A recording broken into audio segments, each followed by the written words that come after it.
Assalamualaikum warahmatullahi wabarakatuh. Waalaikumsalam warahmatullahi wabarakatuh. Saya manggilnya enaknya apa nih Pak? Ya, Mas saja ya. Oh, kok Mas? Jangan dong, masa Mas. Nama Bapak nih lengkapnya apa Pak? Kalau boleh Pak, silakan Oke. Pak. Ya, nama saya lengkapnya Yohanes Ignatius Kristanto. Kristanto. Iya. Jangan-jangan C-nya tan Pak ya? Iya. Hah? Benar? Ternyata sama sama saya. C itu marga ya. Marga tan. Jadi C itu bisa dibilang marga tan, C tan. Saya panggilnya apa Pak enaknya Pak? Oh, iya. Pak Yo ya? Iya. Pak Yo boleh ya? Iya. Insya Allah. Ya, simpel ya. Baik. Nah, Pak Yo ini tanggal berapa Pak kemarin Pak mengucapkan 2 kalimat syahadat Pak di Mall Center Yogyakarta? Tanggal Lupa ya? lupa saya. Tapi kira-kira berapa lama? 1 bulan? 1 bulan ya. Satu bulan yang lalu ya. ya. Nah, sekarang kita ngobrol ya Pak ya. Apa yang dulu Bapak lakukan semasa Bapak masih menjadi pendeta, dari denominasi mana, atau mungkin Bapak dulu sempat menclok gitu ya. Terus apa yang menyebabkan Bapak akhirnya meninggalkan itu semua dan menerima ajaran Islam gitu Pak. Monggo Pak, mau mulai dari mana nih Pak? Oke. Ya, baik. Ya. Sebelum saya bercerita tentang masa di mana saya melayani gereja, melayani Tuhan, saya teringat tetangga saya kemarin. Tetangga saya ini beli motor, beli motor baru grace dikirim dari dealer. Nah, kemudian 2 minggu kemudian dia bercerita kalau motornya ini mengalami sebuah masalah, di mana ketika dia starter itu nanti hidup terus mati lagi. Nah, kemudian tetangga saya ini saya tanya, Pak, nah kemarin waktu mengoperasionalkan motor itu apakah sudah baca buku petunjuknya atau belum? Ya. Nah, kemudian tetangga saya bilang, Bapak itu motor itu kan ya cuma begini aja sih, tinggal dihidupin, kemudian kalau kita kepingin jalan tinggal digas saja. Enggak seperti itu Pak. Jadi semua produk itu oleh penciptanya, oleh pabrikannya pasti disertai dengan buku petunjuk, buku pedoman. Nah, supaya apa? Nah, supaya yang pertama pastinya nih, supaya motor ini bisa punya lifetime yang lebih lama, jangka waktu yang lama, karena kita mengoperasikannya sudah sesuai dengan petunjuk dari sang produsennya. Mantap itu Pak. Jadi akhirnya kita ketemu nih sebuah masalah. Bapak ini dulu punya motor yang masih produksi tahun-tahun yang lalu, yang sudah dia pelihara selama mungkin 30-an tahun. Maaf, 30-an tahun, dan masih pakai sistem karburasi. Sehingga tinggal dikunci, ceklek, hidup, masukin gigi, tancap gas. Nah, ketika beliau ini, bapak ini, tetangga saya ini beli motor produksi tahun 2002. Nah, ini ada sebuah perubahan di mana mesin-mesin sekarang ini sudah menggunakan sistem injeksi. Nah, tentunya ada satu standar operasional yang paling dasar, yaitu ketika menghidupin itu harus dihidupin dulu, ceklik. Nanti ada ini nih gambar kayak ini oli atau bensin ini nyala kuning, kemudian dibiarkan mati lagi, baru kemudian nanti di starter. Nah, ini sebenarnya simple dan sederhana. Nah, dari situ pertanyaannya, kok Agus ini sebenarnya tentang saya dulu. Kok Agus siapa Pak? Oh, sorry. Iya, karena ini ada banyak margatan. Iya, ini ada kok Agustan yang sedang Saya Pak, nama saya Dondi Pak. Iya. Iya. Jadi ketika pertanyaan kok Dondi Tan tadi, iya, meskipun sama-sama Tan tapi kita beda. Iya. Sama-sama setan ya Pak? Iya, saya masih ada setannya sedikit. Iya. Jadi bertahun-tahun, selama lebih dari 3 tahun ini saya merenungkan. Meskipun saya secara fisik jasmani saya melayani Tuhan, saya mencari jiwa, ya, sesuai dengan apa yang menjadi amanat agung di kepercayaan saya dahulu. Nah, saya ada yang selalu saya pikirkan dan mengganggu hati saya selama 3 tahun. 3 tahun belakangan sebelum Bapak bersyahadat ya? Iya. Ya, ya. Nah, Apa tuh Pak? selama 2 tahun kemudian saya memutuskan untuk tidak lagi pernah ke gereja.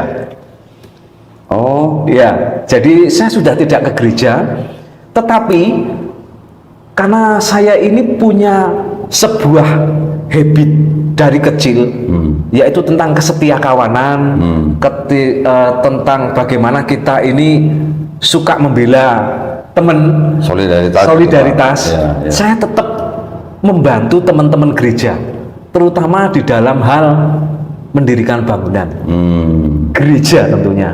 Nah, ini kan berkaitan dengan izin, legalitas dan semuanya ini, saya tetap membantu mereka. Tetapi saya tidak pernah lagi ke gereja ataupun saya melakukan khotbah-khotbah seperti biasanya ketika saya jadi pendeta. Jadi Maaf Pak, jadi selama 2 tahun sebelum Bapak bersyahadat itu Bapak sudah bukan lagi pendeta? bukan. Oh, oke. Iya. Terus berapa tahun Bapak menjabat menjadi pendeta? Oh, baik. Ya, saya ditahbiskan menjadi pendeta itu di tahun 2014. 2014. Ya, Oh, oke. saya pertama kali ditahbiskan di YHS Church, Yesus Hidup Sejati Church. Oh, Ya. Gereja Yesus Hidup Sejati. ya. Atau Yakin Hidup Sukses. Masih. Ya, oke. Ya, ya. Ya. Terus nanti kalau saya sebut lagi pendirinya nanti juga YHS semuanya. Ya, ya. Ya, jadi saya ada di situ dan kemudian saya ditaruh di sebuah daerah pedesaan di Kabupaten Semarang. Saya ditaruh di situ. Nah, di sini mulai banyak praktek. Ketika saya di dalam, mulai ada banyak praktek yang nanti harus diceritakan panjang. Tapi saya mau ambil sebuah poin di pertanyaan kenapa meninggalkan kekristenan. Nanti dulu Pak. Oh, Nanti baik. dulu Pak. Baik, Jangan gimana? cepet-cepet Pak. Masa kecepatan kalau begitu. Nah, maksudnya gini, Bapak ditahbiskan menjadi pendeta 2014. Sebelumnya berarti Bapak menempuh pendidikan di STT, gitu. Oh, iya, baik. Iya. STT mana tuh Pak? Oh ya, jadi ini kita harus tahu dulu kalau di kekristenan ada denominasi. Denominasi. Ya, setiap denominasi itu punya standar sendiri tentang bagaimana mereka mengangkat seseorang menjadi pendeta. Ya, kalau STT saya ada di STT Harvest Semarang. Oh, Harvest Ya, Semarang. ambil S2. Tapi saya hanya sekitar 10 bulan. S2-nya? Iya. Oh, berarti Bapak jenius dong, Pak? Enggak, maksudnya saya meninggalkan itu. Oh, Bapak tinggalkan S2-nya Iya, waktu itu. Oh, iya. oke. Nah, Pak, betul nggak nih, saya pernah mendapatkan brosur. Saya pernah dapat brosur atau saya pernah membaca brosur. Di dalam brosur itu ada ketentuan kalau mau untuk kelulusan di STT gitu, Pak. Kok ada syaratnya harus bisa memurtadkan minimal 5 orang gitu, Pak. Betul nggak sih, Pak, itu, Pak? Oh iya. Iya, jadi tentu itu betul. Betul ya, bener ya? Iya, tolok ukurnya. Betul ya, betul. Iya, tolok ukur kita itu menjadi seorang pendeta itu salah satunya. Iya, iya. Tentunya Kepiawaian kita. Iya. Ah, Kepiawaian kita Iya, iya. untuk memenangkan jiwa, merekrut jiwa, membawa orang. Dalam kata lain memurtadkan orang gitu. Oh iya, dalam bahasa. Untuk masuk ke dalam kekristenan gitu, Iya, Pak. betul. Oke. Tentu Oh, itu. ternyata bener ya. Ya, Berapa orang, Pak, yang harus Bapak murtadkan waktu itu? ya, Menurut STT yang tempat Bapak itu? ya. Kalau di tempat kita hanya 5 ya. 5 orang? Iya, Oh, oke, hanya bukan 5. 10 ya, Pak ya? Iya, kalau 10 ini saya lebih target. Oh, Bapak juga ya waktu itu dapat Iya, 10? 10, ya. Oh, berarti Bapak ini dong, dapat kumlot dong berarti. Itu enggak ya? Tetapi benar ya Pak ya, artinya di dalam STT itu salah satu syarat untuk lulus adalah memurtadkan sekian orang gitu ya? Ya. Oh, oke. Sampai gitu ya. Apakah itu harus dari umat Islam atau boleh dari agama apa aja? Oh, dari agama apa saja? Apa saja boleh. Ya. Terus apakah harus dari ring 1, ring 2, maksudnya dari keluarga dekat atau Oh, enggak harus. Atau enggak harus, Enggak tapi harus. dari semua, Iya. dari luar juga boleh. Iya, kita random aja ya. Oke, ya. Iya. Oke, Bapak STT, kemudian sebelumnya apakah dari kecil memang Bapak sudah istilahnya ke gereja gitu? Ya. Saya dari kecil taat Katolik. Oh, Katolik ya. Saya taat Oke. Katolik dan saya putra altar. Oh, Kemudian ada kesempatan 6 bulan masuk di seminari Mertoyudan.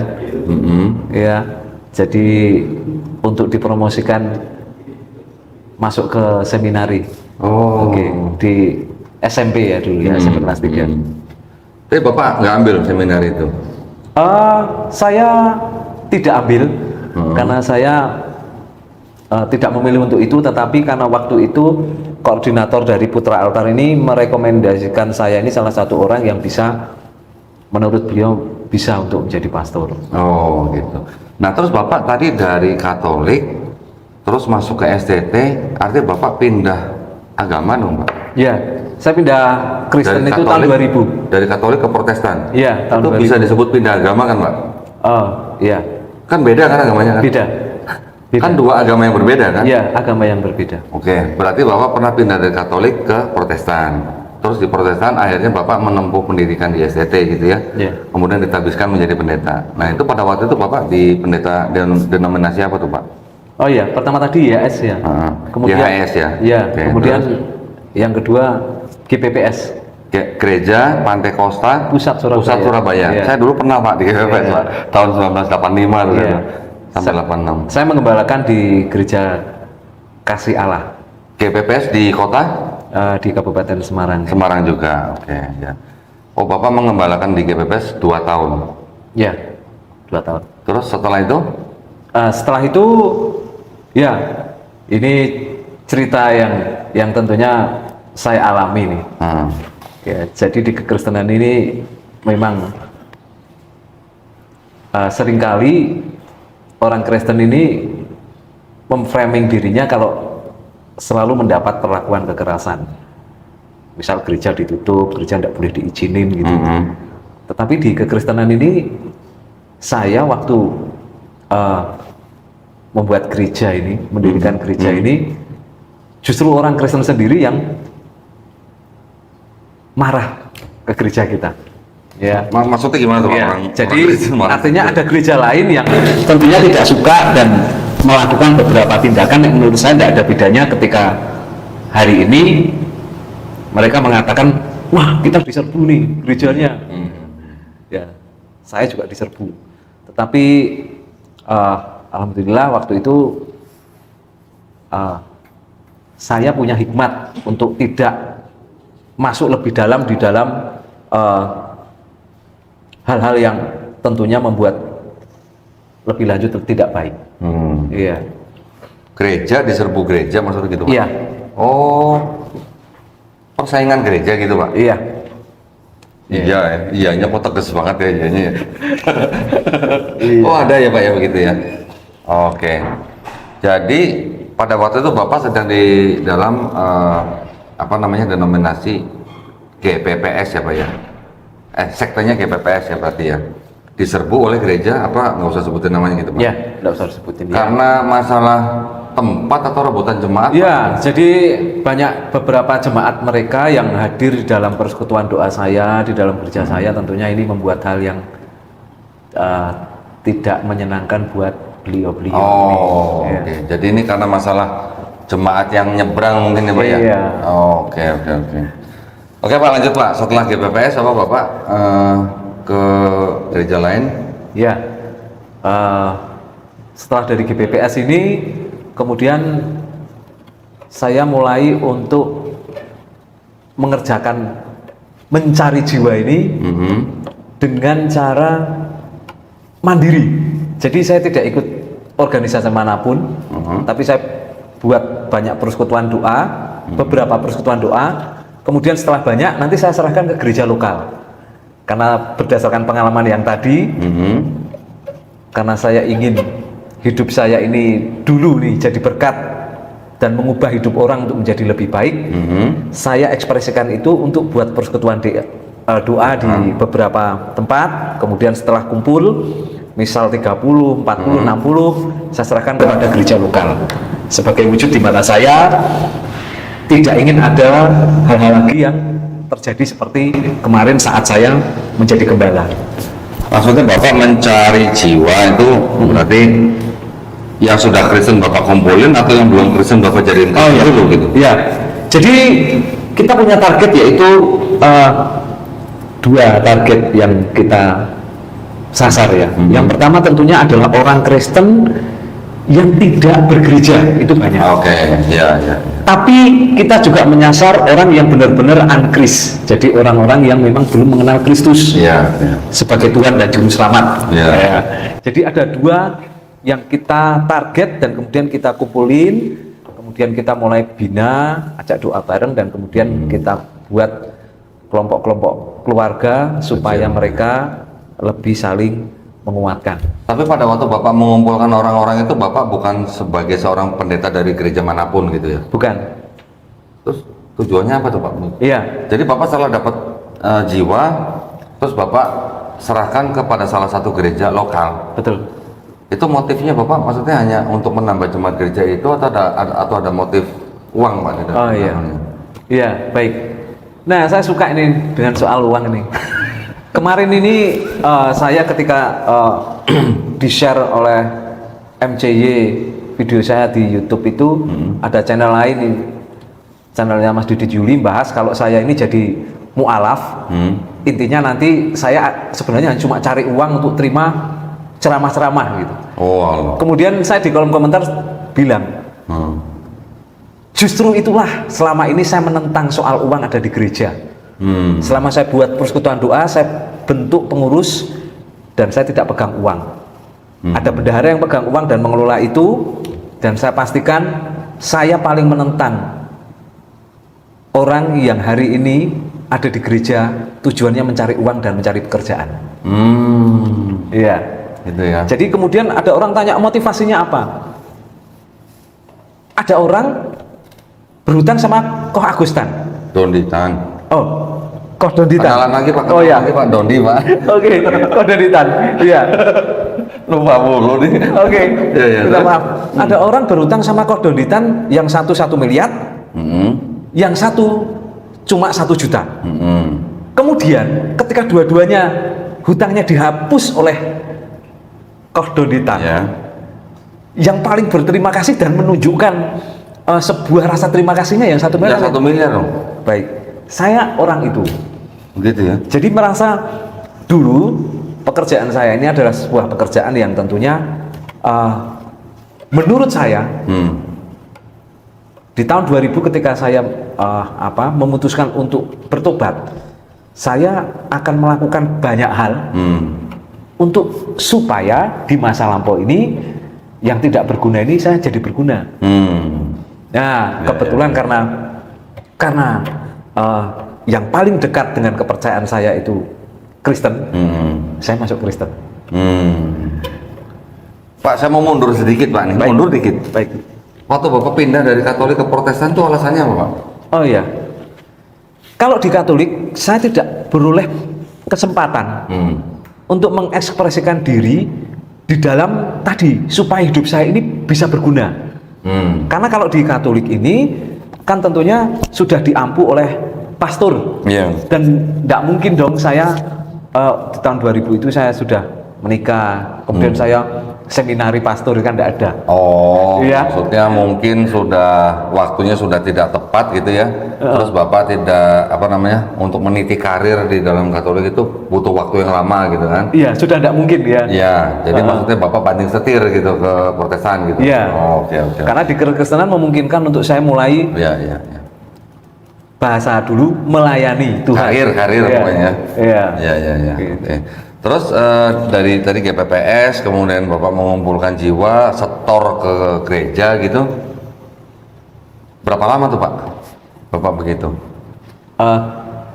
Kegiatan itu Bapak lakukan berapa lama itu? Oh iya, saya terakhir lakukan baru mungkin 2 bulan yang lalu ya. Oh, belum lama Pak? Iya, belum lama. Oh. Makanya saya kepingin nih, ini beberapa gereja ini ada yang saya uruskan izin-izinnya ini baru 2 bulan yang lalu. Ya, tim dari tim sini juga ikut ke sana ya. Jadi saya pun masih membantu di 2 bulan yang lalu. Ya. Tetapi hari ini saya berhentikan sama sekali supaya saya dan dalam mengekspresikan iman saya yang sekarang dalam bertauhid itu tentunya lebih jelas. Ya, karena secara resmi sebulan yang lalu saya bersahadat dan tentunya saya tidak melakukan hal-hal lagi yang berhubungan dengan kekafiran.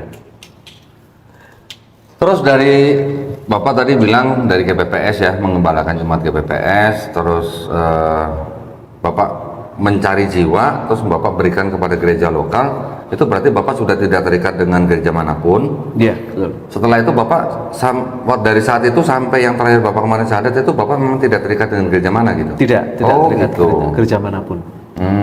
Ya, jadi Bapak maksudnya menjabat sebagai pendeta berarti kurang lebih berapa tahun tuh Pak? Ya, sampai 2 tahun di 2015 ya, BPS. 2015 sampai 2 tahun aja berarti kurang lebih. ya 5 tahunan ya. 5 tahunan? Cukup, iya. Oh, itu selama 5 tahun itu di GPPS saja? Iya. Oke. Selain GPPS Bapak tidak pernah di gereja mana Iya, gitu? karena Belum? kita mengembalakan tentunya sudah terikat dengan GPPS. Oke. Ya, terus kalau selama di GPPS itu Bapak melayani hanya di gereja saja atau juga ke daerah-daerah? Oh iya, saya beberapa kali kan tentunya dimintain untuk khotbah ke beberapa gereja. Itu sudah biasa ya, saling bertukar mimbar. Iya, yang iya. menyebutnya sudah biasa. Iya. Pertukaran pendeta gitu Pak ya? Oh iya. Pertukaran. Terus maksudnya maksudnya Bapak nggak membuka daerah-daerah baru gitu untuk bangun gereja gitu waktu itu? Oh iya, jadi itu saya lakukan setelah dari 5 tahun ada di GPPS dan kemudian saya keliling itu banyak membuat gereja-gereja. Membuat gereja-gereja? Iya, Maksudnya gereja untuk orang lain atau untuk? Iya, untuk orang lain. Oh, untuk orang Iya. lain. Saya sudah komitmen untuk tidak jadi gembala. Oh gitu. Iya. Jadi Bapak membantu sekelompok orang yang mau membangun gereja begitu. Iya. Dan bantu apanya nih Pak? Iya. Perizinannya Ya, atau pembangunannya atau apa? perizinan legal, pembangunan dan kemudian tentunya mencarikan dana. Oh gitu Pak. Iya. Oh, fundraiser juga berarti ya? Iya. Waduh, komplit ya berarti ya Pak. Iya. Baik, itu adalah masa lalu Pak Yo ya, yang aktif di dalam manajemen gereja berarti kalau begitu ya Pak ya. Terus, nah sejak 3 tahun tadi Bapak bilang 3 tahun atau 2 tahun sebelum Bapak bersyahadat, Bapak sudah tidak ke gereja. Memang Bapak sudah tidak percaya dengan doktrinnya atau bagaimana? Ya. Jadi ada 2 hal nih. Yang pertama masalah doktrin. Yang kedua tentunya praktek. Praktek-praktek yang ada di gereja. Ya. Nah, kembali ke tadi, ke tentang buku petunjuk. Ya. Ya, kita hari ini kalau ngomongin agama, tentunya kita balik lagi ke kitab sucinya. Ya, betul. Ya, kita kembali ke kitab sucinya. Ya. Nah, ketika ada di Kristen itu saya sering merenung. Ini agama paling lucu. Semua yang ada tertulis di kitabnya tidak ada satupun yang dilakuin. Oke. Jadi kalau kita ngomong hari ini ngomong tentang sebuah buku petunjuk tadi untuk motor. Ya. Nah, kita di Kristen itu kan ada buku petunjuk namanya Ya. Alkitab nih. Iya, iya, iya. Nah, sering kali ini yang sering saya kadang agak guyon dengan beberapa orang, saya guyoni misal Dengan sesama pendeta tuh? iya, jemaat, sesama Pak? pendeta dengan Oh, jemaat. pendeta. Saya misal guyon tentang kita itu Natalan kayak malah ini ya. Kalau ajang Natalan ini kayak ajang kita pamer sedang makan sesuatu yang sebenarnya dilarang di Alkitab kita. Loh kok bisa Pak? Ya kalau kita makan babi pas Natalan ini, coba itu Pak Lurah, Pak Camat datang dikasih babi, akhirnya mereka pulang kasih kan? Ya karena mereka tidak mau. Nah kita sendiri ini yang sebenarnya juga di buku petunjuk kita ngomong soal itu, kita malah seakan-akan bangga dengan dosa kita. Terus kemudian kita nyanyinya lagu menyenangkanmu. Terus yang jadi pertanyaan, kita itu menyenangkan Tuhan kita, ya kita menyenangkan Allah kita, itu versi saya zaman dulu. Itu menyenangkan yang bagian mana? Karena semua perintahnya tidak ada yang kita lakuin. Kalau saya punya anak saya melakukan yang saya perintahkan, itu tentunya anak saya menyenangkan hati saya. Nah kalau di kekristenan ini lucu, nyanyinya menyenangkanmu, mu-nyamu besar, tetapi tidak pernah melakukan apa yang disenangi Tuhan ya. Iya. Jadi ini tadi hal-hal yang sebenarnya ringan nih, masalah makanan. Tapi sebelum kita bahas soal itu, di agama itu juga yang sering dibahas, pertama kitab suci, yang kedua sok nek kita mati. Terus hari kiamat. Ya ini minta tolong nih kok. Kok Agustan ini? Kok Agustan lah. Oh sorry. Kok Doditan? Kenalan lagi, kenalan. Oke. Iya. 3 kali Pak. Oke. Sudah selesai kasih nih. ember, kasih ember. Iya. Kok Doditan ini? Ya. Saya minta tolong ini. Nah, Ya, ini saya punya Alkitab saya. Ya, yang lainnya tentu bilang, "Loh, sekarang sudah mualaf, tentunya bahas dong kitabnya sekarang yang baru." Ya. Saya hari ini sedang belajar, dan tentunya karena ini ada pertanyaan kenapa saya meninggalkan kepercayaan saya yang lama, tentunya saya akan menjawab berdasarkan sebuah keraguan yang saya dapatkan di petunjuk saya. Di buku petunjuk saya. Ini kita baca di dalam Yesaya, pasal 66 ayat 15 sampai 17. Oke. Oh iya. Oke. Saya bacain Pak ya. Iya. Yesaya 66 ayat 15 sampai 17. Iya, baik. Sebab lihatlah, oh ini versi yang Yahweh nih Pak, yang literal. Oke. Nggak apa-apa? Nggak apa-apa. Iya, tinggal Yahweh-nya diganti Allah. Kalau gitu saya pakai yang ini aja Pak. Oh kita banyak versi, tenang aja. Oke. Iya. Yesaya. Ini versi Itu yang literal translation. Iya. ILT. Yang ILT, biasa pakai ini adalah dari aliran Kristen yang menyebut nama Tuhannya Bapa Yahweh. Ya. Nah, Kok Dodi sedang mencari di dalam Yesaya 66 ayat 15 sampai 17 Pak ya. ya. Sebab sesungguhnya Tuhan akan datang dengan api, dan kereta-keretanya akan seperti puting beliung, untuk melampiaskan murkanya dengan kepanasan dan hardiknya dengan nyala api. Sebab Tuhan akan menghukum segala yang hidup dengan api dan dengan pedangnya. Dan orang-orang yang mati terbunuh oleh Tuhan akan banyak jumlahnya.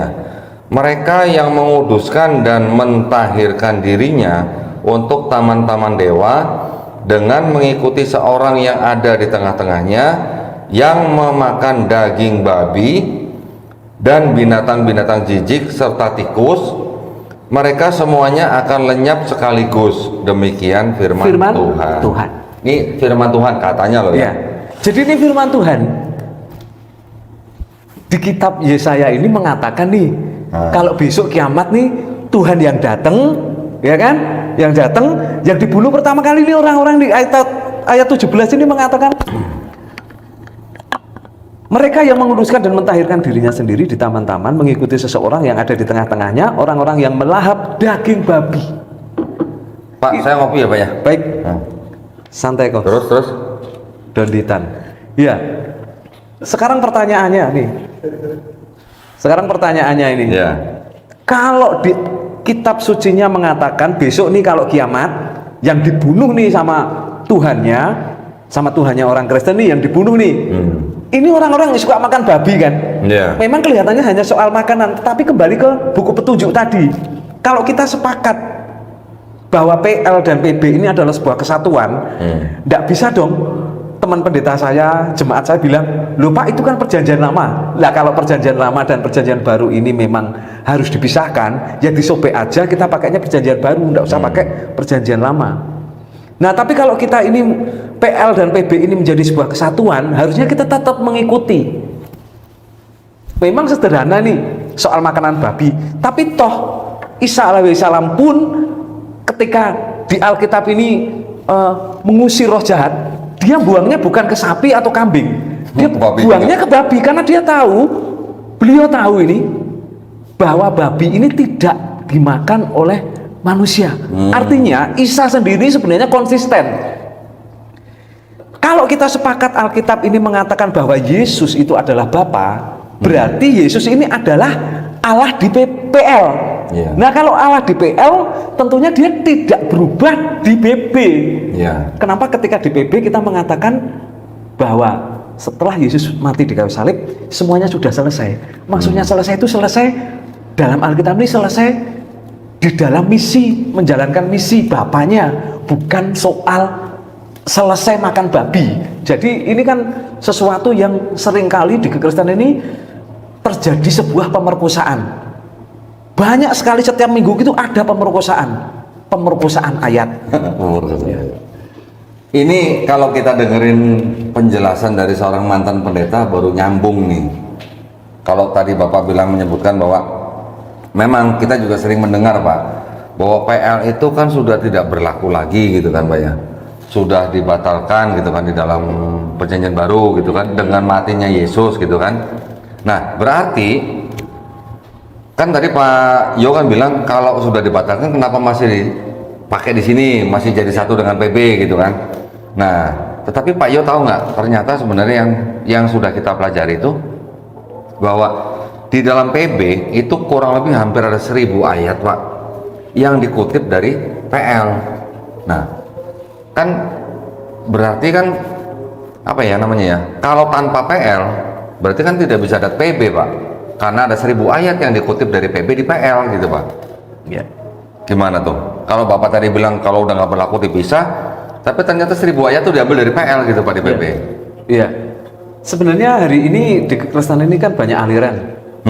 Ya, kemarin ada satu channel yang protes. Ya. Saya kan bilang waktu itu di Indonesia ini kalau pemerintah tidak stop itu namanya pendaftaran sinode. Hari ini pemerintah sudah stop 300 sinode. Oh. 300 sinode artinya ada 300 pengajaran. Dan salah satu channel ini ngomong, "Lu ajarannya enggak beda." Enggak beda, ini nanti ada beberapa. Gimana nggak beda? Iya. Nanti ada Pak X dan Pak X itu di YouTube sesama pendeta Kristen sedang ngomongin tentang doktrin ini, keselamatan ini perlu enggak dari peran serta kita. Yang John Calvin sama Arminian tentunya hari ini berbeda. Ya, saya dulu waktu kuliah ini dosennya pinter, membiarkan kita yang menganut aliran Arminian dan Calvin ini beradu pendapat. Kita sama-sama pinternya ini, dalam tanda kutip ini kita pinter beradu ayat. Kemudian di akhir sesi ini karena sudah mendekati jam 12 malam karena kita kuliah ini sore, si dosen ini ngomong, kalian ini mau menyelesaikan perdebatannya antara John Calvin sama Arminian ini tentang masalah keselamatan. Wong mereka aja sampai hari ini, sampai mereka meninggal tidak selesai. Kok kalian mau menyelesaikan?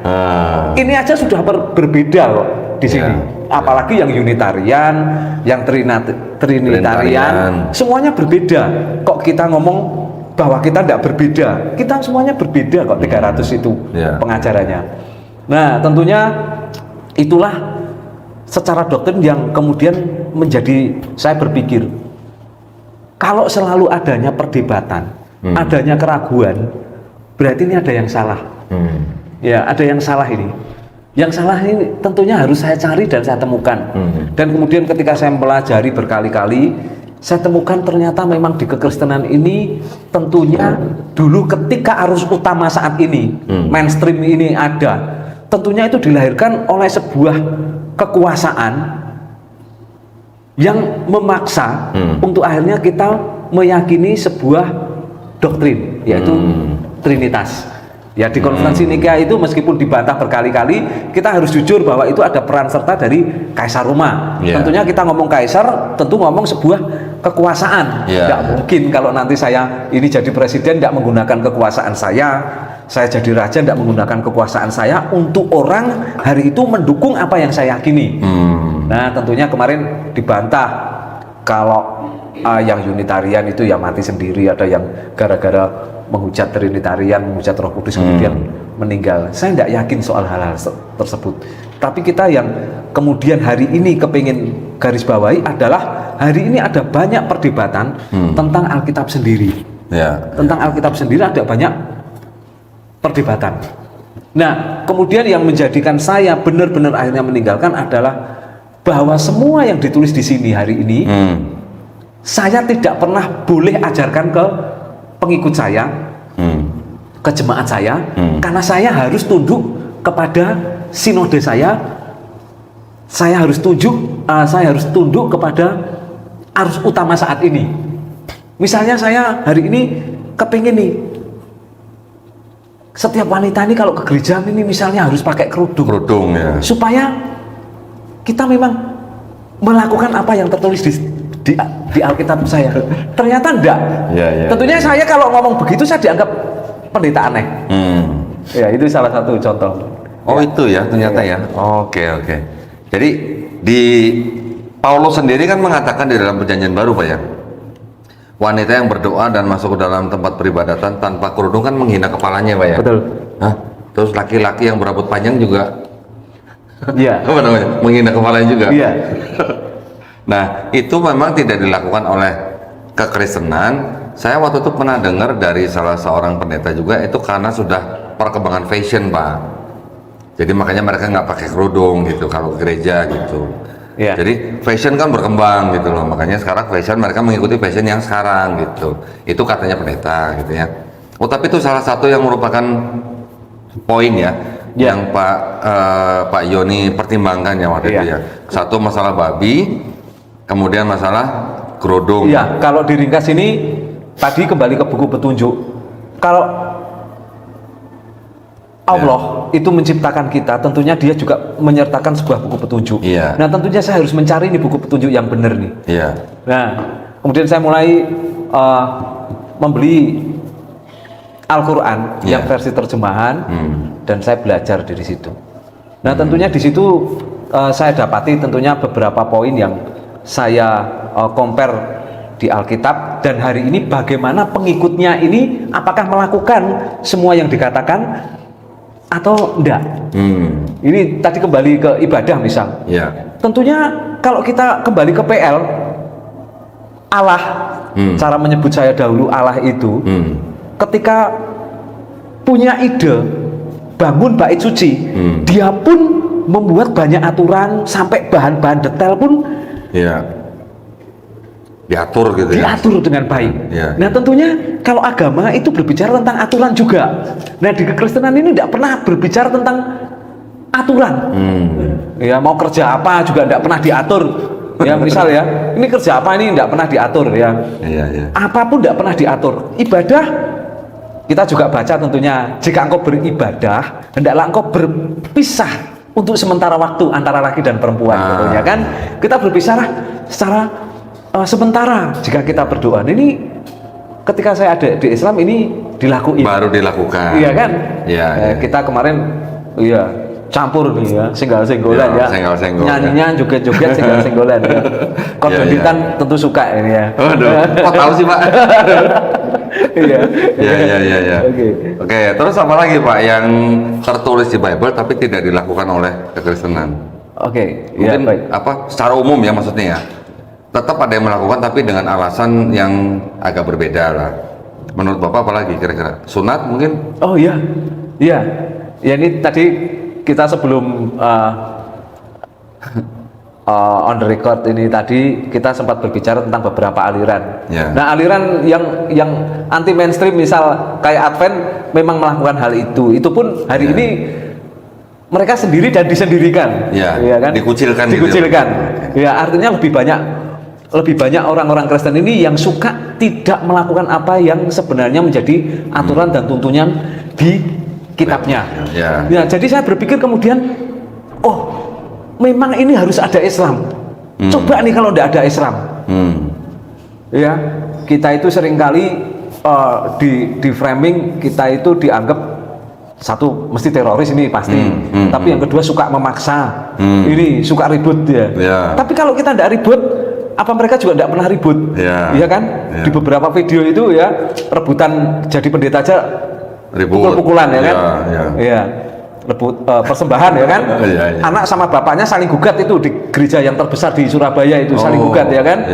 Ya, tidak sebut tapi semua orang kan bisa tahu ya. Satu gereja jemaatnya sudah 32.000 ya. Asetnya tentu sudah triliunan ya. Itu bapak sama anak gugat. Itu artinya juga semua orang suka ribut. Cuma ributnya ini kita soal akidah.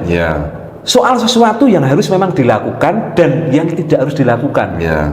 Bukan soal manajemen gereja, soal kemudian hal-hal lain yang tidak ada kaitannya dengan akidah. Nah, kemudian soal sunat nih. Kemarin saya itu sama Ustadz Amru mau disuruh sunat 2 kali. Iya. Tetapi saya alhamdulillah dari kecil itu yang nyunat saya itu kan tukang sunat muslim. Jadi benar-benar pol, sudah tidak ada yang disunat lagi. Udah pol. Ada ya sunat nggak pol ya? Oh iya. Oh Iya. kayaknya nih. Iya. Lu udah sunat udah pol belum? Iya. Saya pernah 2 bulan ada di sebuah sinode, dan hari ini sinode itu sangat terkenal dan fenomenal karena dia menggugat, ya Pak Pendeta ini menggugat LAI. LAI digugat gara-gara LAI ini pakai nama Allah Kata di Allah. Alkitab Oh iya iya. Kristen. Itu pendetanya pernah ngonten bareng sama Oh saya, iya, Pak. itu namanya Pak itu Sulistyo bukan? Sulistyo, Yakub Oh, Sulistyo ini ada iya. di Salatiga. Iya, iya, Ini iya. cuma Bapak ini juga saya keluar karena Bapak ini juga tidak konsisten. Kenapa, Pak? Saya konsistennya senang beliau pakai nama Bapak Yahwi. Iya. Tapi kemudian ketika saya mau ingin menggabungkan diri dengan sinode itu, saya baca ADART-nya saya geli. Kenapa, Pak? Soal sunat. Oh, Soal sunat dia mengatakan kalau sunat itu hanya untuk keluarga Abraham. Jadi kita hari ini tidak perlu niru keluarganya Abraham karena kita bukan agamanya Abraham. Tetapi waktu Minggu beliau ini khotbah kalau kita keturunan Abraham. Lah ini kan lucu. kan lucu ya? Ya kan? Setelah saya pikir mungkin beliau ini takut disunat ya. Jadi ketika sampai disunat, beliau milih ayat ini dikasihi sebuah ayat yang mengatakan bahwa sunatnya untuk keluarga Abraham. Nah inilah banyak praktek ya, hal-hal yang saya tadi ngomong tentang pemerkosaan ayat tadi ya, Ya, dipilih-pilih ya. Pas pendetanya tidak suka-suka. Mungkin tadi. begini, Pak, mungkin.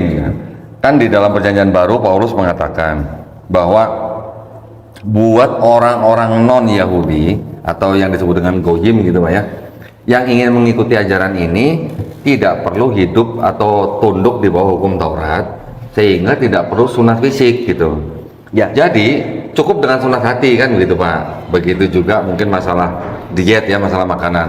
Nah mungkin itu yang diikuti, Pak, mungkin. Oke. Nah kan kita sama-sama tahu kan bahwa ajaran Paulus ini kan memang ya dia untuk orang-orang Yahudi harus tetap atau tidak membatalkan hukum Taurat. Dia harus tetap mengikuti hukum Taurat. Tetapi untuk orang non-Yahudi yang mau masuk, dia tidak diwajibkan hidup di bawah hukum Taurat. Kan begitu, Pak, ajaran Paulus ya.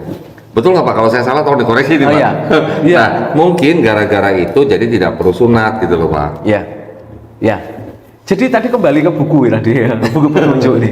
Nah terus akhirnya kalau kekristenan itu sudah digeser-geser ini, ya yang tadinya harus tidak harus, ya kita sudah tidak punya jati diri, Ya, ya. tidak punya akidah lagi sebenarnya apa yang dikehendaki oleh Allah ini dalam hidup saya sebagai orang Kristen. Ya kan akhirnya saya ini hanya melakukan apa yang dikatakan oleh manusia. Padahal Gereja berarti maksudnya, Pak. iya. Padahal di Alkitab dituliskan kita harus ngikutin apa yang dikatakan oleh Allah. Nurut, jangan nurut apa yang dikatakan manusia. Ya. Kalau suruh milih ya milih aturannya Ya. Allah. Nah, demikian juga hari ini saya mengikuti aturannya Allah. Kan begitu. Pertanyaannya, Pak, ini pertanyaan ini masih masalah sunat tadi, Pak. Kalau sunat fisik tidak perlu, boleh dengan sunat hati, kok dulu kan Bapak sebagai mantan pendeta nih, kok nggak ada, Pak ya, perpuluhan hati gitu, Pak? Oh, lah iya. Ya repot juga ya. Jadi saya persembahan dan perpuluhan, tapi saya membawa hati saja kan. Nah, iya kan? iya. Iya. Maksudnya kalau sunat rohani kan ini maksud Paulus kan sunat rohani, Iya. Pak, berarti kan? Iya. Kok nggak ada perpuluhan rohani ya, Pak? Iya. Iya, Nah, sedih juga itu ya. Iya. Repot itu ya. Iya. Jadi perpuluhannya masih mau terima, tapi sunatnya enggak gitu. Iya. Oh, oke. Jadi apa yang harus kita ajarin sih sebenarnya ke orang Kristen ini? Ya, dari hari ke hari kita hanya membicarakan soal menyelesaikan hidup. Kalau etika moral ini kita tidak usah pakai agama. Iya, iya. Hari iya, ini betul. banyak aliran bahas tentang etika moral dan bagaimana kepercayaan diri ini supaya kita bisa bertahan hidup, survive, Iya. bahkan bisa sukses Iya. dengan kepercayaan yang dibangun oleh diri kita sendiri. Iya. Banyak Banyak orang sukses tidak beragama ya, Pak ya? betul. Iya. Nah, tentunya agama ini kan membuat hidup orang di dalam tuntunannya sehingga hidup kita menjadi lebih baik di dalam konteks kita menuruti firman Allah kan Iya, begitu. Iya, iya, Iya. iya, iya. Wah, seru ya kalau ngobrol sama mantan pendeta jadi seru nih. Nah, Bapak tadi kan menyebutkan bahwa konsep Trinitas itu katanya kan yang di mana tadi Pak? Bapak bilang Konsili Nisea kan ya. Menurut Bapak nih, menurut Pak Yo nih, kalau di Bible sendiri Pak, khususnya di PB lah ya, itu ada nggak sih Pak ayat-ayat yang menurut Pak Yo pada waktu itu bukti bahwa ada konsep Trinitas gitu Pak dalam Bible gitu Pak? Saya bisa jawab langsung tidak ada. Langsung tidak ada? Iya, saya menjawab itu tidak ada. Jadi gini, tafsir itu Iya. semua orang bisa berbeda hari ini. Iya, semua orang bisa berbeda hari ini. Kenapa? Makanya saya ngomong kemarin waktu kuliah ini ada pertanyaan bagus banget. Iya. Jadi kita dikasih sebuah ayat, kemudian 20 mahasiswa ini suruh ngutbahin ini satu ayat ini, ditulis dulu nih, dan kemudian dicek sama dosen. Iya. Nah dosennya ini kemudian memerintahkan ke kita untuk ngutbahkan di depan kelas. Dari satu ayat ini 20 orang ini tidak ada yang sama. Pak, beda semua. Iya. Iya, iya. Kalau ini dituntun dengan Roh Kudus yang sama, kenapa bisa berbeda? Iya, harusnya sama semua ya Pak ya? Iya. Dan tidak ada perbedaan dan tidak ada keraguan di sana. Iya, iya, iya. Kan harusnya begitu. Iya. Nah, demikian juga dengan Trinitas nih. Iya. Bisa pakai ayat apapun Iya. untuk menggiring tafsiran kita untuk mengarah ke sebuah kesimpulan bahwa ada Trinitas.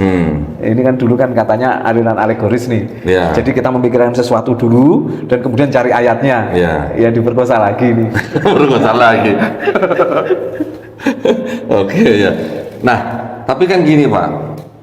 Kalau di dalam dunia apologetika Islam Kristen ya, yang disebut dengan Trinitas itu kan harus ada 3 pribadi Pak. Ya kan? Harus ada Bapa, Anak, dan Putra gitu. Sedangkan ayat yang menyebutkan 3 pribadi ini dalam satu ayat itu kan yang saya tahu kan ada 2 nih Pak. Baik. Pertama Matius 28:19 dan 1 Yohanes 5 ayat 7. Nah, di Matius 28:19 ini kan sebagai amanah agung ya Pak ya. Gimana menurut Bapak, apakah itu bukan ayat yang membuktikan bahwa di dalam Bible itu ada konsep Trinitas Pak? Oke. Matius 28:19 dan 1 Yohanes 5:7 Pak. Iya. Saya suka nih, jadi soal Trinitas ini kan dari dulu nih awet nih. Iya. Iya. Konsep saya ketika waktu di kuliah dulu, saya membayangkan ini kan, saya ngomong dengan dosen saya, Bapa, Putra, Roh Kudus. Iya. Ketika saya ngomong seperti itu, Bu dosen saya bilang, loh, enggak begitu loh. Itu bukan bukan tiga pribadi yang berbeda. Itu sama. Iya. Beliau dari Sinode Baptis. Iya. Jadi ini sama Bu, sama. Bapak itu juga Putra, Bapak juga Roh Kudus. Itu Trinitarian Pak itu Pak? Iya. Yang ngomong itu orang Trinitarian? Iya. Oh, terus? Iya. Saya ngomong, Bu, kalau ini sama, ketika saya baca di Alkitab, kok enggak menunjukkan begitu ya? Misal contoh saat Putra ini berdoa ketika di Taman Getsemani. Iya, iya. Kalau ini adalah pribadi yang sama, kenapa ngapain berdoa? Berdoa. Iya, iya. Terus ini Pak, waktu Yesus dibaptis, Iya. ada putra di Sungai Yordan, ada suara dari langit, Iya. kemudian ada Roh Kudus yang turun dalam bentuk burung merpati. Iya. Terus kalau sama kok ada 3 yang Iya. langsung muncul bersamaan gitu loh Pak. Nah, iya. Tentunya dosen saya yang paling saya suka itu jawabnya simple. Iya. Hari ini kamu ada yang ngajar kamu ini dosennya kan di sini beda-beda nih dari alirannya. Kamu tinggal pas soal itu, ya kamu nurutin aja. Dia yang nganut Imani saja gitu. Iya, maksudnya dia ini yang model kayak gimana? Ya, soal pandangan dia soal Trinitas. Oke Bu, baik. Jadi ketika ini dari karismatik nih ngomong bahwa Yesus 100% manusia, 100% Tuhan. Ya saya harus juga ngikutin, ya kan? Supaya nilai saya baik kan? Iya kan? Gitu ya.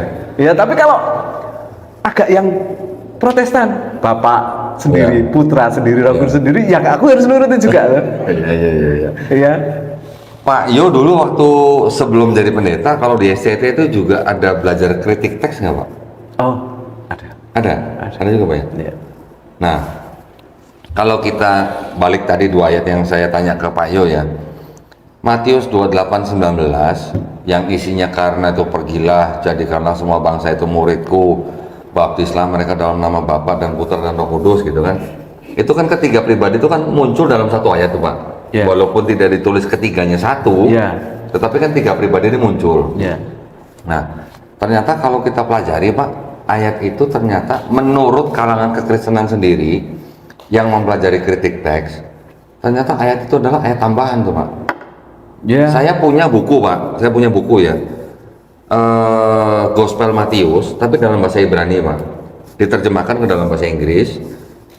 Bahasa Ibraninya itu dari Rabbi Shem Tov namanya, yang menerjemahkan itu namanya George Robert apa George Robert ya? George Robert Pak. Matius 28:19 itu ternyata kalau diterjemahkan dalam bahasa Inggris artinya cuma go, pergilah gitu Pak. Tidak ada tuh jadikanlah semua bangsa murid, itu nggak ada. Nah, menurut ahli-ahli perjanjian baru sendiri, ternyata Matius 28:19 itu adalah ternyata ayat yang ditambahkan di abad kedua gitu Pak, oleh kalangan gereja. Bahkan yang saya baca, Katolik Ensiklopedia juga mengatakan begitu, Britannica Ensiklopedia juga begitu. Belum lagi dari perorangan-perorangan yang menulis tentang status daripada Matius 28:19 Pak. Bahkan ini Pak nih, ini ada sebuah buku nih ya, Five Gospel. Bapak udah pernah baca nggak dulu? Belum. Ya. Robert W. Fang Pak ya. Robert W. Fang ini bersama dengan sekitar 77 atau 79 ahli-ahli teologi yang lain Pak, yang gelarnya semua kalau nggak PhD itu THD. Dia bilang di sini bahwa Matius 28:19 itu tidak mungkin berasal dari Yesus Pak. Bisa bacakan nggak Pak? Ya sebentar, coba saya bukain ya. Ini baik. Markus Matius sebentar. Nah ini Markus. Nah ini sebentar Pak. Matius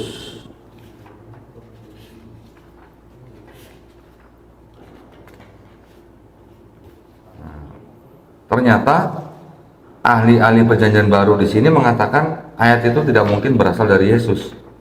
Karena kan ini adalah buku yang mencoba mengidentifikasi mana ayat yang berasal dari Yesus, mana yang kira-kira bukan, mana yang bukan gitu Pak. Nah, mereka membedakan dengan warna-warna yang berbeda gitu. Jadi kalau ini pasti dari Yesus, itu mereka pakai warna merah gitu Pak. Oh ini kayaknya bukan dari Yesus, pakai warna yang lain, biru atau apa gitu. Nah ini sebentar ya, saya bukain. Nah ini sangat jelas nih Pak. Mana ya? Oh sorry. Ini Matius berarti agak belakang. Berarti agak di belakang. Sebentar Pak. Sebentar. Ini Markus.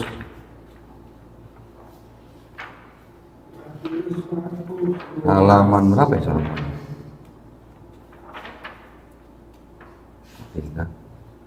Ini Matius nih. Matius kita cari ayat 28. Karena ada satu-satu ayat itu diberikan komentar Pak di situ Pak. Nah kita lihat.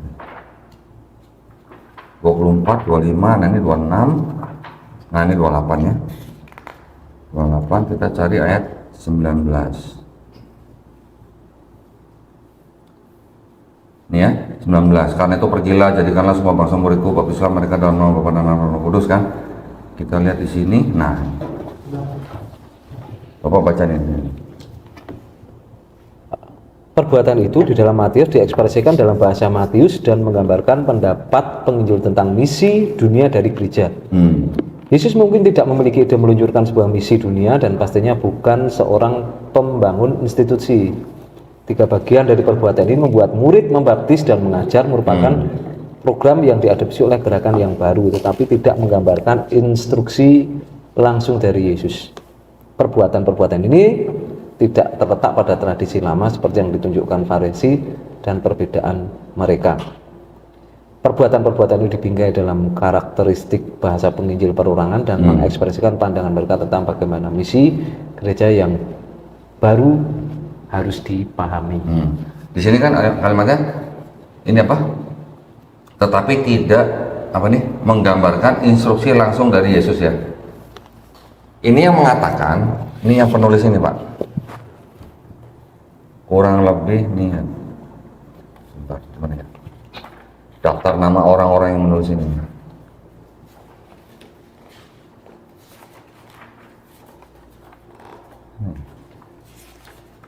Di belakang tabelnya nih, nama-nama orangnya. Nah ini nama-nama orangnya. Ini semua nih Pak. Bapak lihat title-titlenya. Didi itu berarti doktor divinity ya Pak ya? Ya. PhD, ya kan? Ada yang PhD, ya. Ini MDiv ini berarti apa? Master Divinity ya? Iya. Nah, semuanya tuh Pak. Kalau nggak PhD, MD, ini THD, Theological ya Pak ya, dokter ya. Ini kurang lebih ada 79 ahli-ahli perjanjian baru yang mengatakan ini. Sayangnya yang bikin buku ini pada waktu itu, setelah buku ini terbit, hampir semuanya dipecat Pak. Nah, itu menggambarkan bahwa itu gugur gitu Pak sebagai yang namanya bukti konsep Trinitas di dalam Bible. Ya. Mungkin kalau ini dulu mungkin Bapak belum sempat baca ya. Nah, satu lagi yang dianggap sebagai bukti konsep Trinitas dalam Bible kan Bapak pasti tahu lah 1 Yohanes 5 ayat 7 Pak ya. Karena ada apa? 3 kesaksian di dalam surga, Bapa, Putra, dan Roh Kudus, dan ketiganya adalah satu. Nah, kalau di Matius 28:19 ada 3 pribadi yang disebutkan walaupun tidak disebutkan satu. Di 1 Yohanes 5 ayat 7 disebutkan tuh ada Bapa, Firman, Roh Kudus, dan ketiganya adalah satu. Nah, itu kan bisa dibilang bukti bahwa ada konsep Trinitas dalam Bible gitu Pak. Ya. Betul kan? Menurut Betul nggak Pak? Bapak kan dulu kan? Nah, Nah, ternyata ada ini Pak. Ini Bapak dulu pernah baca apa enggak nih? Ini adalah sebuah kitab suci Katolik. Bapak tahu lah ya, kitab suci Katolik. Dulu waktu Bapak masih apa namanya di Katolik pernah lihat ini nggak Pak? ya, ada tambahan ya, ada kitab tambahan itu Deuteronika ya. Yang di Deuterokanonika ya. Ini tidak untuk diperdagangkan Pak. Ini dipersembahkan oleh ini Pak, Direktorat Jenderal Bimbingan Masyarakat Katolik Departemen Agama Republik Indonesia. Terbitan percetakan Arnoldus ND. Ya. Ini dari terbitan tahun 2009 Pak. Saya nggak tahu Bapak pernah baca atau enggak. Kan ayat ini Pak. Ayat 7 nih, ya kan? Sebab ada 3 yang memberi kesaksian di dalam surga, Bapa, Firman, dan Roh Kudus Pak ya. Ya. Sampai ada kata-kata di bumi dan apa nih? Di bumi roh. Nah, dan yang dan ketiganya adalah satu, ya kan? Ya. Dan ada 3 yang memberi kesaksian di bumi. Ini kan ada dalam kurung nih Pak ya. Nah, ini keterangannya ini Pak nih.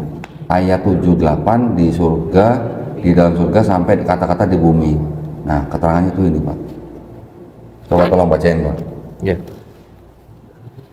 Bagian ayat ini tidak terdapat dalam naskah-naskah Yunani yang paling tua dan tidak pula dalam terjemahan-terjemahan kuno, bahkan tidak dalam naskah paling baik dari Vulgata. Ya. Bagian ini kiranya aslinya sebuah catatan di pinggir halaman salah satu naskah terjemahan Latin yang kemudian disisipkan ke dalam naskah-naskah oleh penyalin dan akhirnya bahkan disisipkan ke dalam beberapa naskah Yunani karena bagian ini pasti tidak asli. Boleh diulang Pak? Karenanya Karenanya bagian ini pasti tidak asli, ya. Bapak, oh dulu waktu jadi pendeta pernah baca ini nggak Pak? Belum. Belum pernah. Karena ini kan Katolik punya. Ya, Katolik. Nah, maksud saya gini Pak, kalau sebuah buku petunjuk yang tadi Bapak awal katakan, buku petunjuk mengenai motor, buku petunjuk mengenai apa, barang apa, produk apa gitu, Nah, kalau ini dianggap sebagai buku petunjuk untuk kehidupan manusia, terus yang nulis juga sampai ngomong karenanya bagian ini pasti tidak asli. Ya. Gimana menurut Bapak? Itulah yang membuat saya kemudian mendapat hidayah Nah, untuk meninggalkan buku petunjuk yang tentunya diciptakan bukan oleh yang menciptakan saya. iya. Nah, Pak Yo kan tadi menceritakan bahwa ada beberapa atau banyak ayat di dalam Bible yang Bapak bilang tadi malah tidak dilakukan oleh Kristen sendiri gitu ya. Tadi yang mengenai makan babi, mengenai sunat gitu ya. Yang Bapak bilang tidak dilakukan oleh kekristenan sendiri tetapi ada di dalam buku petunjuk itu gitu kan. Ya. Puasa juga Pak, gimana kalau puasa? Oh ya, puasa ada ya. Ada kan? Kemudian kita ibadah di jam 3 sore ada kan? Gitu kan? Iya, keren ya sebenarnya ya. Nah, kalau di dalam kekristenan kan sebenarnya ada tetap ada puasa Pak. Oh ya. Tetapi bukan puasa yang apa namanya, yang dilakukan di bulan ke-9 dalam 1 bulan penuh gitu ya. Ya. Ya ada. Di apa dulu di gereja Bapak nggak ada puasa Ya, yang 1 ada bulan penuh puasa gitu. Esther, puasa Daniel, ya banyak sekali puasa yang tentunya sebenarnya ini bukan sebuah tuntunan, namun ini adalah sebuah pendapat pribadi dari pimpinan gereja. Oh, oke. Ya, jadi makanya saya bilang bahwa karena terlalu bebas di dalam menafsirkan hari ini, maka terlahirlah banyak sekali aliran dan kemudian banyak pengajaran yang akhirnya sebenarnya kalau kita simpulkan itu bukan perintah dari Sang Pencipta kita, bukan perintah dari Allah Subhanahu wa taala di hidup kita. Iya. Dan itulah yang semakin hari semakin saya renungkan ke sininya. Iya, iya. Saya harus mengambil sebuah keputusan itu tidak gampang. Jadi perlu waktu 3 tahun untuk mengambil keputusan untuk saya harus memulai hidup baru dengan sebuah keyakinan yang benar dan tidak ada keraguan di sana. Ya. Alhamdulillah ya, akhirnya Pak Yo memilih Islam gitu ya. Dalam artian selama 3 tahun itu Pak Yo mungkin ya karena tadi Pak Yo bilang sudah tidak terikat dengan gereja manapun dan sudah sekian tahun tidak ke gereja. Berarti saya berasumsi bahwa pada masa itu Pak Yo juga mencari sesuatu untuk dijadikan pegangan selanjutnya begitu. Betul. Ya. Nah, saya ingin bertanya lagi, apa yang menjadikan Pak Yo ini memilih Islam gitu Pak? Apakah hanya karena umatnya yang melakukan hal-hal yang mungkin disebut di dalam Bible seperti tadi contoh puasa, tidak makan babi, terus yang lain misalnya sujud misalnya atau mati dikafanin begitu? Ah ya keren. Hah? Ya. Ya kan? Saya suka ini. Saya sering pesan kalau mati itu dikafanin ya. Nah, Jadi Yesus saya- sendiri kan mati dikafanin Iya, Pak. saya enggak kepengen nanti jadi Dracula ya. Misal saya dikasih ijaz, kasih dasi kupu, takutnya Iya. dasi kupunya juga nanti lari kan gitu. Oh gitu ya, terbang Jadi, ya. ya ada banyak hal-hal yang sebenarnya saya renungkan selama saya ada di kekristenan. Ada banyak dan sering kali di sini ini ketika pendeta atau pengajar itu mengajarkan sesuatu yang sebenarnya tidak ada di Alkitab dan diajarkan, atau yang sebenarnya harus diajarkan tidak diajarkan, itu sebenarnya di sini selalu ingin berontak. Galau dong Pak. Iya. Dulu galau dong Pak. Iya. Jadi itu. Terus gini. Kembali ke buku petunjuk tadi. Jadi ada satu peristiwa, satu persoalan yang kalau saya renungkan hari ini, itu ketika kekristenan dipraktekkan hari ini dia tidak bisa menyelesaikan sebuah masalah itu. Gimana tuh Pak maksudnya itu? Oke. Ada satu orang, ya, satu orang. Ini dia punya masalah yang ketika saya tanyakan ke teman-teman pendeta, masalahnya orang ini tidak selesai. Tapi kalau masalah ini dengan resepnya Pak Pendeta tadi, saya mikir, kalau itu ajarannya kasih, juga dia sudah melanggar kasih. Satu kali ada orang datang ke saya, ya, waktu saya jadi pendeta. Orang ini sebelum jadi Kristen, itu punya istri 3. Hah? Punya istri 3. Kemudian ketika jadi Kristen, timbullah masalah buat orang ini. Ya. Dari 3 istri ini dia punya 3 anak. Ketika bapak ini, beliau ini, saya injili dan kemudian masuk Kristen. Akhirnya beliau ini bingung. Mau yang mana gitu? Iya. Nah, bagi saya buku petunjuk tadi harusnya bisa nyelesain dong Iya. problemnya. Iya.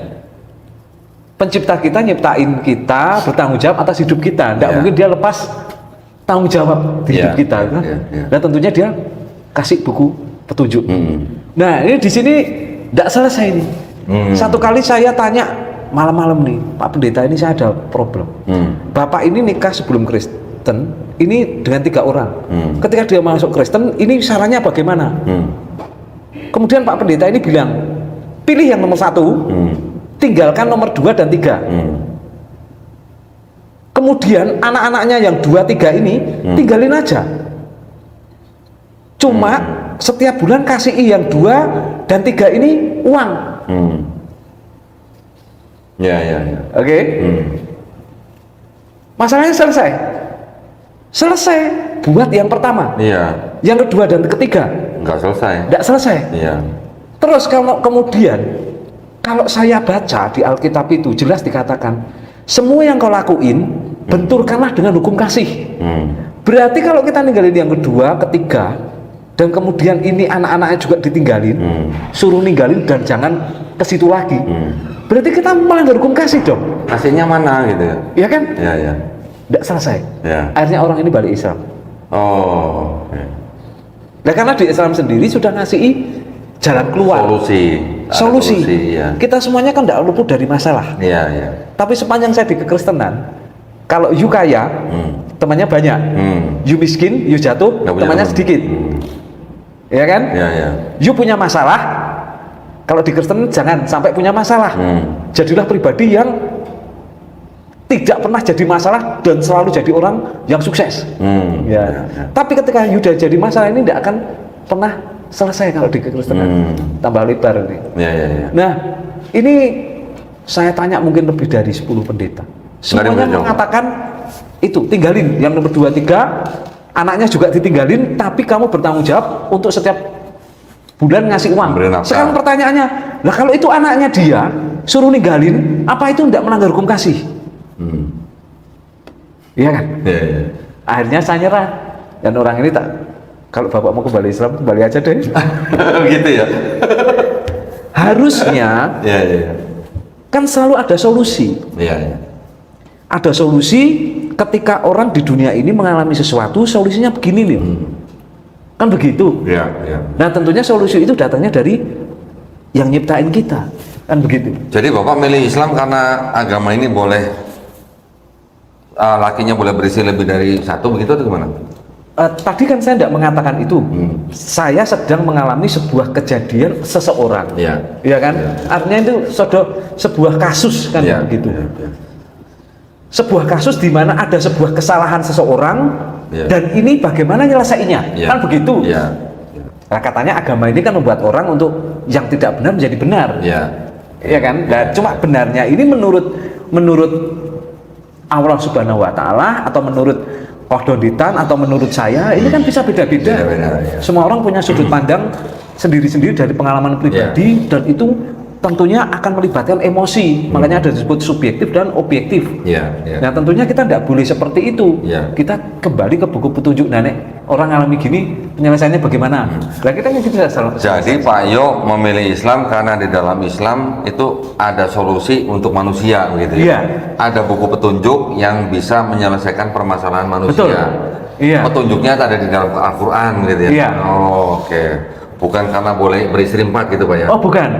Iya, bukan karena itu. Justru kan kalau di Islam kan yang tadinya boleh lebih dari 4 dibatasi jadi 4 gitu Pak. Iya. Kan pada waktu Quran diturunkan kan mungkin ada orang-orang Quraisy kan beristri unlimited gitu kan, mau yang 100, bahkan kalau Salomo di Bible 1000 Pak. Iya. Nah, Jadi, ya makanya tadi saya bilang kan, ya, sebenarnya yang diajarkan ini ajaran manusia atau ajaran Allah kan begitu. Kalau kita ngomong soal hanya soal istri. Ini kan kita akan jadi lucu. Iya. Kita mengakui bahwa kita agama samawi, mengakui Bapak Abraham ini sebagai bapak kita, Iya. Ibrahim ini sebagai ya beliau sendiri juga istrinya juga tidak satu. Iya. Ishak dan Yakub semuanya. Tapi itu kan bukan sebuah bahasan, kita ingin menunjukkan bahwa kita itu kalau di Islam kemudian boleh main-mainin wanita, kan tidak seperti itu. Iya. Semuanya kan ada sebuah cerita Iya. dan masanya. Iya. Ya toh? Jadi ini kan sengaja ini karena mereka ini pada suami-suami takut istri ini. Ya, Iya, teman-teman iya. saya pendeta itu dulu saya pernah ditugasin ke satu gereja. Gereja ini saya lihat daftar jemaatnya ada 250, tapi yang ke gereja cuma 25. Oh. Ya. Kemudian saya ngobrol dengan Bapak Ibu gembalanya dan juga anaknya, ternyata ini para jemaat ini nggak mau ke gereja gara-gara istrinya terlalu dominan. Gitu ya? Ya kan? Ada ya begitu ya? Iya, istrinya terlalu dominan. Kemudian saya sama anaknya ini keliling dan kemudian jemaat saya kasih tahu, yuk kita ke gereja dan kita mulai manajemen yang baru. Iya, iya, iya. Ya, karena istrinya terlalu dominan. Kalau rapat ini istrinya yang terlalu kuat. Sekarang kalau kita mau jujur, di Alkitab sendiri tidak pernah ngajarin untuk wanita ini jadi kepala. Iya, memang betul. Iya kan? Kepala daripada istri kan suami kan? Iya. Istri itu wanita itu tidak boleh mengajar. Iya. Kalau kita mau konsekuen hari ini berarti tidak boleh dong. Iya, iya. Ya, mengajar di dalam arti bahwa istri ini terlalu dominan dan mengalahkan suami yang seharusnya mengambil keputusan, tapi diambil alih oleh sang wanita, kan begitu. Gitu ya. Pak Yo, saya pengen tanya gini Pak, kan Pak Yo ini kan sudah cukup lama berkecimpung di dalam manajemen gereja ya. Betul nggak sih Pak, ada gereja yang sekarang nih katanya nih, ada gereja yang sudah mulai dijual gitu. Ya. Terus benar nggak Pak itu Pak? Ya. Yang Ya. di luar negeri kita udah tahu banyak lah Pak ya. Ya. Kalau di Indonesia bagaimana Pak? Ada nggak Pak yang Di begitu? Indonesia banyak ini. Ya. Hah? Di Indonesia banyak? Di Indonesia banyak ini ya. Serius Pak? Ya, serius. Nanti Di mana Pak? ya. Nanti saya memang ke depan Ya. saya akan ambil beberapa gambar, ada beberapa gereja yang dijual. Dan saya pastikan selama saya 7 tahun ini keluar masuk di di kota-kota kabupaten itu, saya pastikan 80 gereja ini yang kita lihat hari ini itu akan lenyap. 80 gereja. 80% Oh, dari gereja yang ada hari ini. Di mana Pak? Ya, di seluruh Indonesia akan hilang. Jadi yang sisa paling 20%. Ah, serius Iya, Pak? serius. 80% Iya. banyak loh. Hari ini yang bertambah itu gerejanya, tetapi umatnya tidak bertambah sebenarnya. Oh gitu. Ya, jadi kan berbeda ini. Iya, iya. Oh, gerejanya, jangan ada gereja baru, tapi itu jemaat yang dari gereja sana pindah ke situ sebagian. Ya, Oh. berarti gerejanya bertambah, tapi Oke. umatnya tidak bertambah. Gitu. Iya. Di kota saya asal Semarang itu ya ada gereja besar gitu kan, kapasitas 12.000 gitu. Tapi hari ini yang beribadah cuma 200, 150 kan gitu. Ya kan? Lah kemana? Bangun gereja lagi, ya di dekat-dekatnya sana, ya kan? Oh. Jadi gerejanya bertambah, tapi sebenarnya umatnya Umatnya. tidak bertambah. Oh gitu. Iya. Nah terus kalau yang tadi Bapak bilang di Indonesia udah mulai banyak gereja dijual tuh di daerah mana Pak? Oh iya, di Klaten ada, oke ya. Oh, Di di Wonogiri sudah lama, Semarang ada, ya kan? Sudah terjadi maksudnya? Oh sudah terjadi. Oh, sudah terjadi. Ya, sudah terjadi. Terus jadi masjid atau bagaimana Pak? Ada satu yang di Sukoharjo ya, yang jadi pondok pesantren ya kemarin Ada. sempat dimasukkan ke YouTube. Alhamdulillah. Ya kita minta kepada Allah Subhanahu Wa Taala untuk itu semuanya jadi masjid ya. Nah kalau yang gereja-gereja dijual itu Bapak tahu nggak sebabnya kira-kira kenapa? Oh iya, yang pertama pastinya sepi jemaat ya. Sepi, karena sepi. Oke. Terus berikutnya apa ada hal lain Pak selain itu? Iya, tentunya hal lainnya adalah aset gereja ini kan beberapa sinode kan tetap milik aset pribadi. Nah tentunya ketika anaknya beranjak besar dan bapaknya sudah usia dan kemudian tidak ada penerusnya, tentunya kan harus aset itu ada dibagi waris ya. Kayak itu misalnya. Oh oke, karena ada hubungan. Karena aset itu adalah aset pribadi, kemudian harus dibagi waris, makanya harus dijual gitu. Iya. Ya. Oh oke. Kemarin saya sempat mau nolong satu pendeta ini karena bangun gereja ini sudah berhasil kesana kemari, kemudian mengumpulkan orang dan mengumpulkan dana untuk bangun gereja. Cuma ini Pak Pendeta lucu ini, bentuknya tidak gereja, bentuknya ruko. Ya lantainya 3. Ini luasnya tanah sepatok nih, gede. Kalau di Klaten itu sepatok itu 7.000 meter. Wah itu gede. Oh, kalau gereja dalam bentuk ruko mah wajar Pak. Saya juga dulu gereja saya juga ruko. Oh iya, yang saya maksudkan bukan itu. Karena kalau kita di kota kayak kota saya di Semarang, beberapa kota di Surabaya memang karena tidak ada tempat pakai ruko itu ya. Iya, iya. Ini kan beda ini. Ini tanah kosong kemudian dibangun gereja, tapi bentuknya ruko. Oh, dan izinnya dari adalah awal? izinnya ruko. Ruko. Oh, oke. Ya. Jadi menyalahi izin gitu Pak ya? Ya, saya hanya titip pada teman-teman kalau diajak untuk bangun gereja, ngumpulin dana, tanyain dulu pendetanya sudah punya IMB apa belum. Jangan-jangan ini modus untuk bangun rumah dengan cara bilang mau bangun gereja. Padahal yang dibangun cuma rumah pribadi atau ruko. Oh gitu Pak. Wow. Ya. Pelaku ya, bisa tahu ya, pelaku ya. Jadi hati-hati ya, jangan-jangan sama toh Dondetan ini bilang bangun masjid, bangun gereja.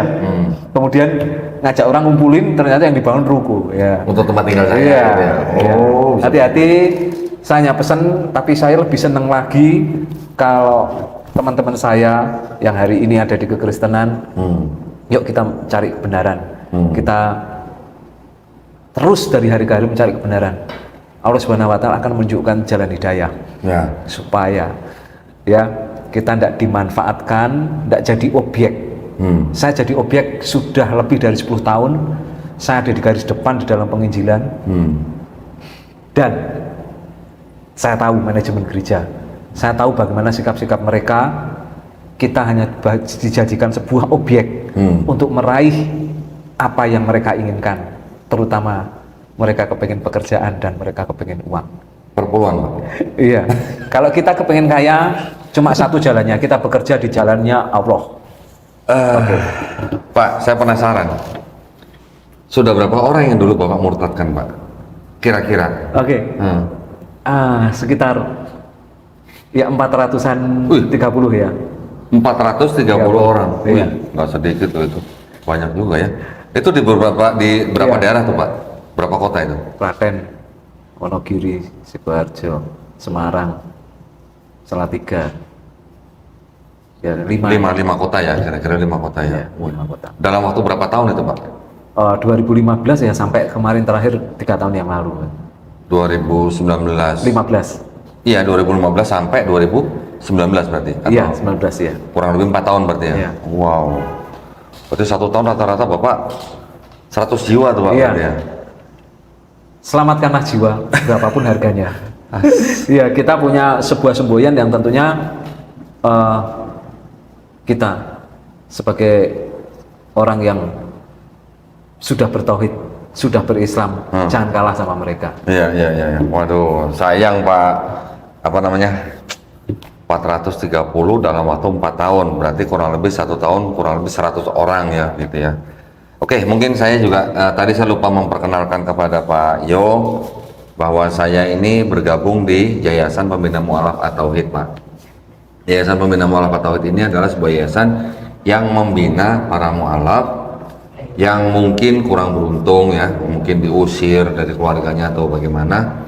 Tetapi di luar daripada kegiatan utama kami itu juga kami mempunyai visi dan misi, yaitu untuk membentengi akidah umat Islam ya, dengan apa namanya, tujuan utama yaitu untuk menangkal pemurtatan Pak. Ini kita ngomong begini, sekarang kita udah dalam satu perahu nih Pak nih ya. Artinya gini, Pak Yo tadi juga sudah mengkonfirmasi bahwa kegiatan misionaris atau kegiatan pemurtatan itu memang benar-benar ada gitu ya. Pak Yo ini adalah salah satu mantan pelakunya gitu kan. Jadi yang kita lakukan adalah kita memang juga melakukan perang pemikiran dalam arti melalui bidang ilmu kristologi Pak. Ya. Bukan berarti kristologi kita belajarin kita mau jadi Kristen, bukan, tetapi kita mempelajari untuk menyangga argumen-argumen dari kekristenan bahwa Yesus itu Tuhan, bahwa dan segala macam lainnya. Terutama sekarang yang kita pelajari adalah kritik teks Pak. Oke. Nah, kritik teks tadi contoh seperti yang tadi Bapak baca tuh, karenanya bagian ini pasti tidak asli. Nah, itu adalah kritik teks gitu ya. Nah, kami di Yayasan Membina Mu'alafah Tauhid ini, kami sekarang sudah mulai melakukan, karena ini ya mungkin sudah agak longgar, kami sudah mengunjungi beberapa pesantren-pesantren, dan kita juga menggandeng daripada umat muslim lainnya yang tertarik atau yang mau mempelajari ilmu kristologi. Saya sebenarnya lebih suka menyebutnya kritik kristologi gitu Pak, ya supaya kita bisa menyanggah gitu argumen-argumen dari pihak kekristenan. Nah, mudah-mudahan obrolan kita nih Pak nanti mudah-mudahan bermanfaat gitu ya. Amin. Buat Amin. para Ya pemirsa. Rabbal Alamin. Tadi Pak Yo belum saya persilahkan untuk memberikan pesan bagi yang yang coba sudah memberikan pesan ya. Memang jiwa mantan pendeta begitu ya Pak ya. Nah sekarang saya pengen minta Pak Yo untuk memberikan pesan untuk para pemirsa yang sudah muslim dari lahir Pak. Silakan Pak. Iya. Ya kan? Jika kita ini muslim dari lahir, tentunya kita adalah orang-orang yang beruntung. Ya, kita sangat beruntung tentunya. Kita tidak melalui sebuah perjuangan gejolak di dalam hati ini untuk beralih keyakinan itu tidak mudah. Nah, dengan keberuntungan yang sedemikian rupa, tentunya ada tugas yang kita emban hari ini. Untuk supaya yang pertama pastinya kita menjaga akidah kita, hidup menurut syariat Islam, dan yang lebih penting adalah mendukung dakwah-dakwah para pendakwah-pendakwah kita dan mujahid-mujahid kita di dalam membentengi Islam ini, untuk terus berjuang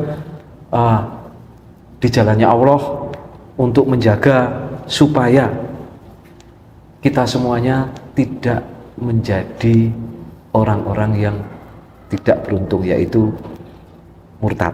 Nah ini saya mau kasih off dulu sebelum nanti kita akan ini sebuah pemurtadan yang berkedok ya. Saya belum akan share, saya akan share nanti waktu itu ya. Ya ini bisa dilihat nih, semua orang jilbaban ya, jilbaban ya. Tapi mereka buat acara, diberikan hadiah, dan kemudian endingnya mereka akan buat gereja. Ya. Ini bukti ya Pak ya, bahwa memang kegiatan misionaris itu ada ya. Jadi hal-hal ini nantilah yang kita ya mulai kasih hadiah Natalan ya. Oke ya. Ya. Ya, ini kasih hadiah ya. Natalan ya. Ya. Jangan, saya pesen jangan sampai iman kita ditukar oleh hal-hal yang bersifat jasmania. Karena kita percaya bahwa ketika Allah Subhanahu wa Ta'ala ini menciptakan kita di dunia ini, Dia akan bertanggung jawab di seluruh kehidupan kita. Jangan pernah takut. Allahu Akbar. Masya Allah. Ini next dai nih, next mujahid kita nih Pak Yo nih, mudah-mudahan insya Allah Pak. Baik, sekarang kegiatan Pak Yo sehari-hari jadi apa? Oh iya, saya sekarang punya restoran. Wih, Masya Allah. Gimana? Kok saya belum diundang? Restoran angkringan maksudnya ya. Angkringan. Ya. Jadi saya buka nasi kucing. Gimana Pak? Kok saya belum diundang? Iya, ini baru buka nanti hari Rabu. Jadi kita kalau soal duit nih, kepengen duit, tentunya kita harus bekerja supaya kita bertanggung jawab di hidup kita dan juga keluarga. Tetapi dari yang semua kita lakukan, bahwa kita cari duitnya adalah bagian dari ibadah kita. Amin. Ya, betul. Itu dia ya. Setiap kegiatan kita, mau itu bekerja, mau itu apapun, yaitu kita harus menganggapnya sebagai ibadah ya Pak ya. Amin. Karena kita hidup memang untuk beribadah gitu ya. Masya Allah. Baik, mungkin ada pesan-pesan nggak Pak yang mau disampaikan sebelum saya tutup? Ya, terima kasih. Cukup? Cukup. Masya Allah. Oke. Terima kasih banyak ya para pemirsa ya. Mudah-mudahan obrolan kita 1 jam lebih ini tidak sia-sia ya. Mudah-mudahan ada hikmah yang bisa kita ambil, bermanfaat. Ini juga bermanfaat buat saya, mudah-mudahan juga bermanfaat buat Pak Yo, dan terlebih juga bermanfaat buat para pemirsa yang menyaksikan acara ini. Mohon maaf ya jika masih ada kekurangan di sana sini. Mudah-mudahan apa yang sudah kita bicarakan ini bisa menjadi saluran saluran hidayah atau apapun ya Pak ya. Betul. Kita tidak pernah tahu ya Pak ya. Kita ngobrol di sini, nanti di pulau lain mungkin ada yang menonton, mendapatkan ide, kita juga nggak tahu. Tetapi bukan itu motivasi kami. Hidayah itu adalah ranah Allah Subhanahu Wa Taala, bukan ranah kita. kita hanya menyampaikan ya. Baik, nah kalau begitu sebelum saya tutup perbincangan kita pada hari ini, tidak lupa saya ingin mengulang pesan kepada para pemirsa yang ingin membantu perjuangan dakwah kami, bantu juga di Yayasan Pembina Mu'alafah Tauhid ataupun di Mu'alaf Center Yogyakarta ya.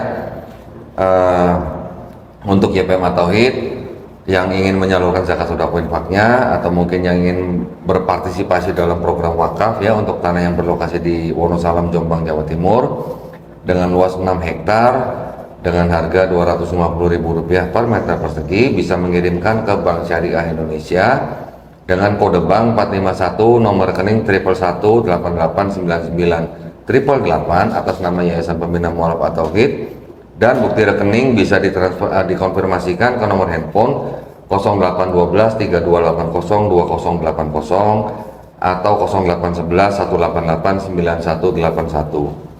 Semoga partisipasi para pemirsa diterima di sisi Allah Subhanahu wa taala sebagai amal jariah ya, amin ya rabbal alamin. Baik Pak Yoh, kalau begitu kita mohon diri ya Pak ya. Terima kasih banyak Pak atas waktunya pada hari ini. Saya berdoa semoga Pak Yoh ditetapkan imannya, Amin. supaya Pak Yoh ini istiqomah Pak. Amin. Ya, kita berdoa semua semoga kita dirahmati dan dilindungi Allah Subhanahu wa taala ya. Amin ya rabbal alamin. Baik, kalau begitu subhanakallah wa bihamdika asyhadu an la ilaha illa anta astaghfiruka wa atubu ilaik. Wabillahi taufiq wal hidayah. Wassalamualaikum warahmatullahi wabarakatuh.